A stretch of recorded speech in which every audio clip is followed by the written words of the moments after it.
On this episode of The Unseen World, a small town in Illinois is the unlikely home of the world's most famous superhero. And a towering mountain in Tennessee holds beneath it a cavernous wonderland. There is a world all around you filled with creations that will amaze, a world of destinations that astound, a world waiting to be explored.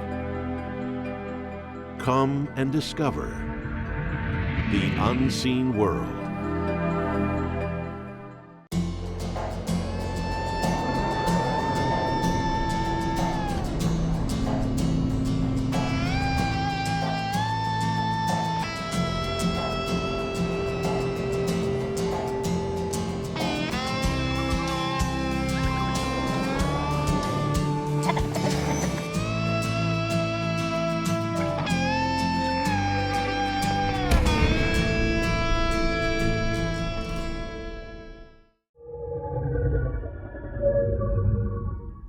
At first glance, Metropolis, Illinois might be mistaken for any other small town. But this small town is the official home of the one and only Superman. Faster than a speeding bullet. More powerful than a locomotive. Able to leap tall buildings at a single bound. Up in the sky, look! It's a bird! It's a plane! It's Superman!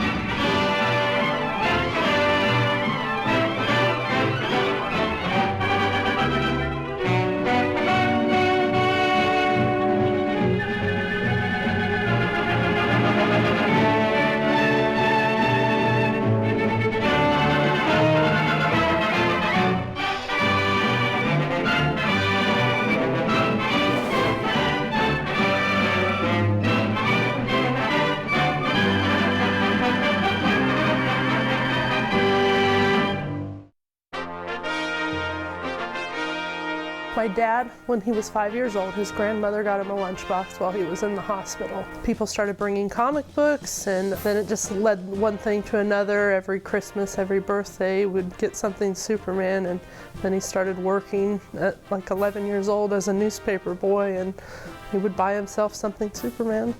He would start charging kids a nickel to come in his bedroom and look at all of his stuff, and that's where he got the idea for starting to be a museum one day. So everybody would be like, oh, he'd tell everybody at school, you know, I got this, I think you come check it out. And he's like, ah, but you gotta pay a nickel to come see it. So always a businessman. He got contacted by Bob Westerfield, who had The Amazing World of Superman here in Metropolis in 1972. Local businessman Bob Westerfield was the driving force behind DC Comics recognizing Metropolis, Illinois as the hometown of Superman. It all began when Westerfield suggested that the city give out an annual Superman Award.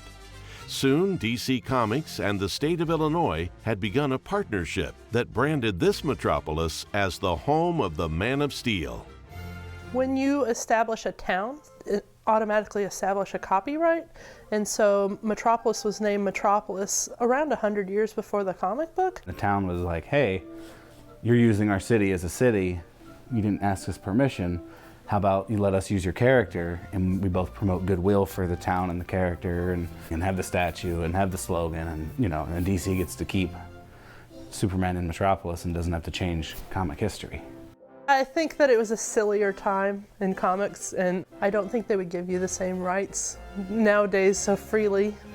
DC Comics and Metropolis soon began building The Amazing World of Superman, a massive theme park which would bring countless visitors to the small town. It was going to be like a Superman land type theme park. Like there's going to be a big, like 200-foot statue that was like, and then you'd entrance through like where his ankles are, and then you'd be able to go up into the statue and look out and stuff. That was some, the early workings of it. And then different sections of the park would be like, there's a Bizarro section where everything's backwards, and there'd be like a shopping district that was like dedicated to like Lois Lane stuff. I know that Neil Adams jumped on board, and he did a bunch of the artwork that's still used today for merchandising for Metropolis. It was going to be a really cool looking theme park, but not everything gets to happen.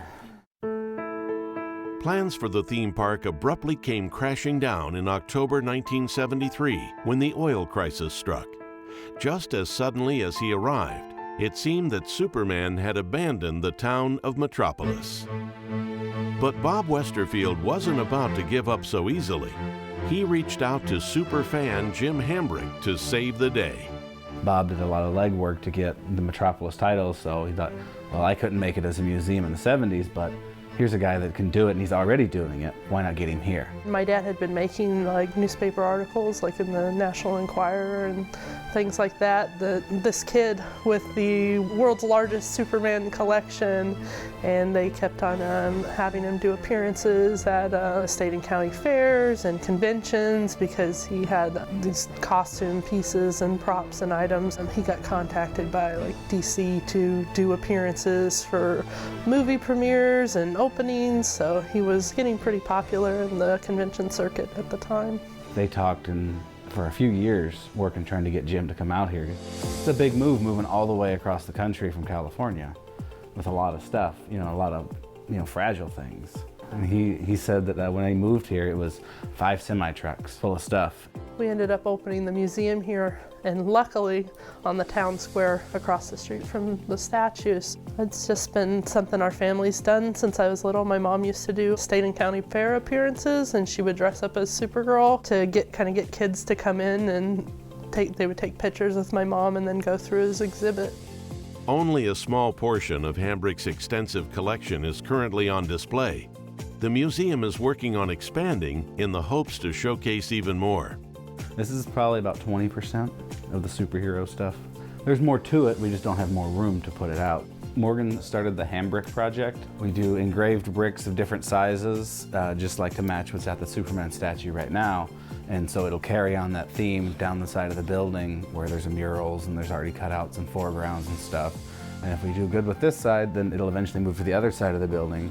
And then that fills in maybe down the street on another side in an effort to get people moving down the street instead of just staying at the statue, to get them, hey, what else is on Market Street? What else is in town? Let's get out and walk around a little bit. Another way the museum encourages visitors to Metropolis is the annual Superman celebration held each June.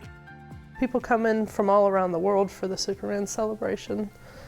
People like to just come and celebrate Superman and kind of the history of Superman. There's music, live acts, and then there's a costume contest, there's parades, there's town fairs, there's a car show.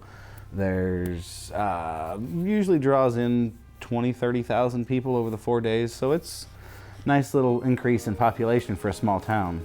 It's more of a festival, so the people that come, it seems more like a family reunion. Like, you get to know all the people over the years. It's a lot of fun, and I like to talk to people about what role Superman has played in their lives. And I love to hear the stories, and sometimes people show me pictures of them in costume or tell me a story that really is touching about being adopted and Superman being the story their parents used to kind of explain the adoption process. So Superman, he's still very relevant, and he can still tie to modern times. It's just part of American culture that he's there. He's always been there. He stands for all things that are good. He does the right thing because it's the right thing, and he doesn't question that. And truth, justice, and the American way. It's a good set of morals and values that you help people if they're in need, even if it doesn't benefit you. Gets people to want to do better in life. It's something to strive towards. We call it the spirit of Superman. More than 80 years after his creation, Superman remains a symbol, a light to point the way toward a brighter tomorrow. The Super Museum showcases the countless different interpretations of Superman that have been created over the years. But for Morgan Siebert, there is one Superman that exemplifies these ideals above all others. I will always say my dad. He set all this up, and it's his dream to be able to bring collectors together and have a place where they can kind of be together and talk about what Superman means to them. That makes him a hero to me.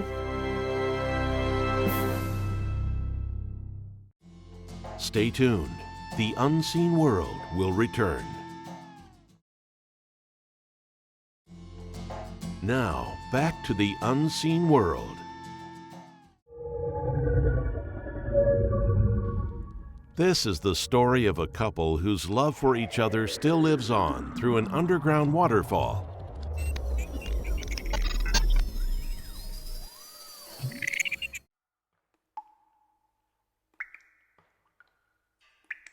You're 1,120 feet underground. You're almost as deep underground as the Empire State Building is high.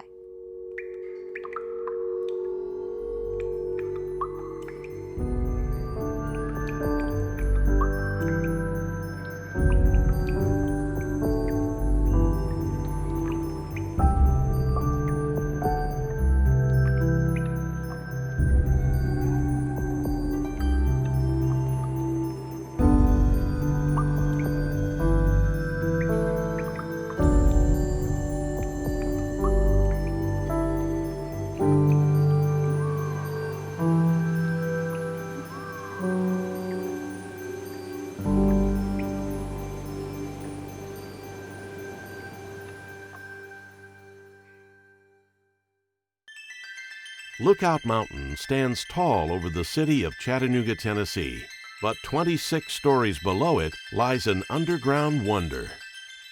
Leo Lambert is the gentleman who discovered Ruby Falls. He's originally from Indiana, and he followed his sweetheart Ruby down to Chattanooga. He became friends and worked with some people with a railroad company, and they told him about this cave called the Lookout Mountain Cave. It was very popular in Chattanooga. It was right at the mouth of the river, and so it would be used by the Native Americans. It was used by the Civil War. You know, it was at one point a hospital during the Civil War.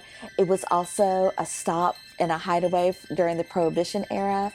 And there was so much really neat history. The problem was it wasn't open anymore. The railway company needed to do a tunnel through the side of Lookout Mountain. When they did that, it closed off the cave. So Leo Lambert decided he wanted to reopen the Lookout Mountain Cave. So he bought the land up above, and then he started drilling this massive elevator shaft. And surprise, 260 feet down, they discovered this huge hole. And so Leo took some of his friends, he took a whole crew of people, there were 5 of them, I think, and they went down in there and they were gone. They were gone for like 17 hours. So his wife, Ruby, when he didn't come back for a while, she had his funeral clothes laid out on the bed. Like she knew for certain that he was gone. But he comes out and he's so excited, and he tells her that there's a whole other cave that no one else had been in before.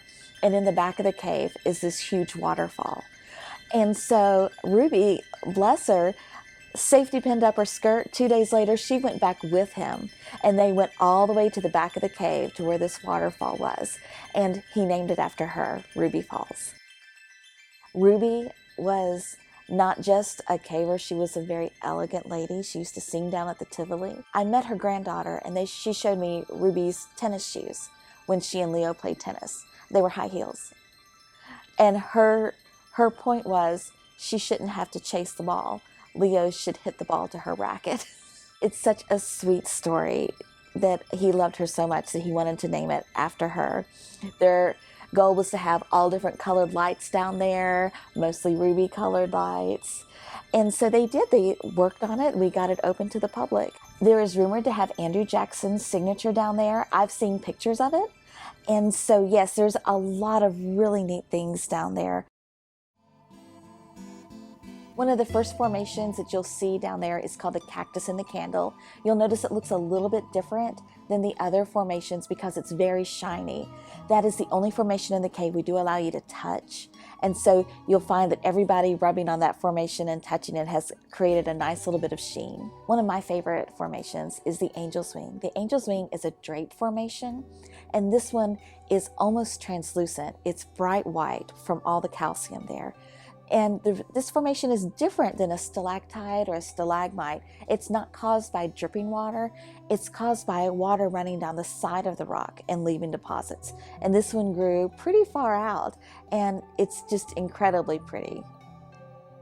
The crystal chandelier is a cluster of formations, and they are stalactites that cling tight to the ceiling, and that's how you can tell the difference between a stalactite and a stalagmite.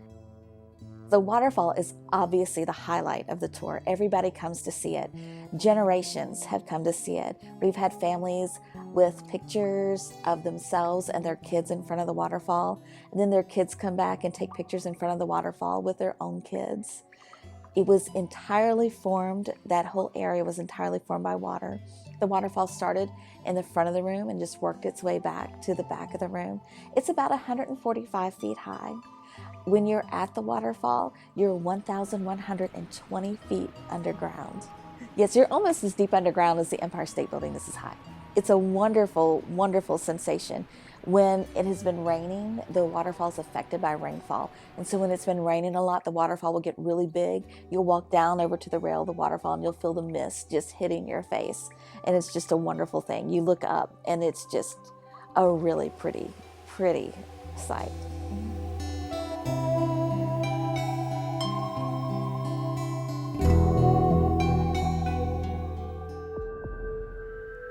When the Great Depression struck, the Lamberts found themselves unable to manage the demands of the falls. Leo Lambert lost control of the cave during the Great Depression. He wasn't able to keep the payments up. Eventually, Leo was brought back on to serve as a manager and a superintendent. Leo discovered other caverns in the area and he helped develop them for tours. So it did not end badly for him, although it was a bad time for him.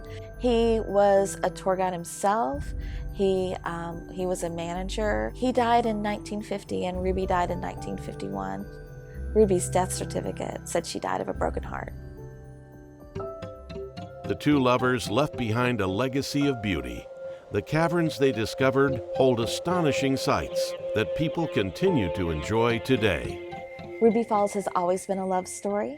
Not only did Leo Lambert name it after his bride, Ruby, there have been several proposals here. We've had weddings here. We also try to focus on intimate tours. We have some special experience tours.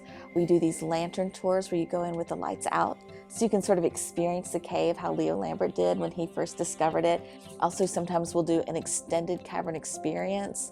It's a tour where you're just allowed to completely take your time.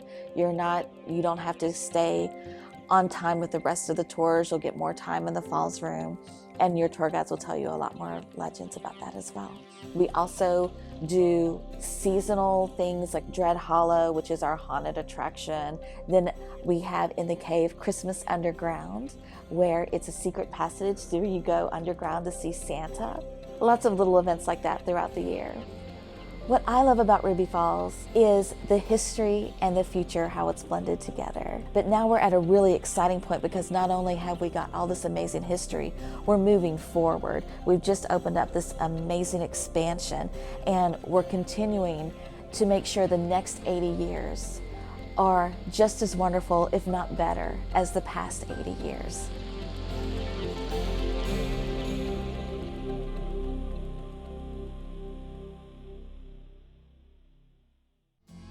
The Unseen World will be right back. We now return to The Unseen World. If you'd like to visit the locations featured in today's episode, here is more information. The Super Museum is located in Metropolis, Illinois. It's open 7 days a week from 8 a.m. to 6 p.m. General admission to the museum is $5. For more information, visit supermuseum.com. Ruby Falls is located in Chattanooga, Tennessee. It's open 7 days a week from 8 a.m. to 8 p.m., and ticket prices vary depending on the experience. For more information or to book a tour, visit rubyfalls.com.